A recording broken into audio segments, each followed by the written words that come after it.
साथीहरु एउटा beauty of जापानको एउटा रोचक कुरा देखाउँदैछु।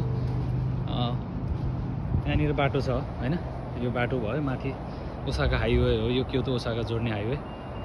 र यहाँनिर एउटा सुन्तला भनौँ यो के अरे मौसमीको बोट छ, हातै पुग्ने ठाउँमा यो दानाहरू छ। त्यहाँ भुइँमा नि हैन, यही छ ठ्याक्कै हात पुग्ने ठाउँमा दानाहरू छ।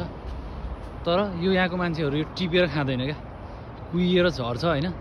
सायद नेपालीहरू चाहिँ यो बाटोमा अलि कम हिँड्ने भएर नि बच्या होला। यो बाह्रै मास फल्छ फल्न त, तर यतिकै कुहिएर झर्छ, कसैले पनि टिप्दैन क्या यो। भने यस्तो संरक्षण छ यहाँ हरेक कुराको, तर यो टिपेर यसो गर्न चाहिँ मिल्दैन। धेरै मान्छेहरू यस्तो चोरेको आरोपमा जेल पनि गएको न्युजहरू सुनिन्छ हैन, नेपालीहरू भियतनामिजहरू। यो चाहिँ यस्तो राम्रो कुरा के, नखानु चाहिँ नराम्रो कुरा भयो हैन। खाँदै खान्न नि, अब खसेको पनि यहाँ भिडियोमा बनाउला हिँड्दै गर्दा। अब 2 महिनापछि 1 महिनापछि खसिहाल्छ क्या, पाकिसकेको छ। यस्तो छ।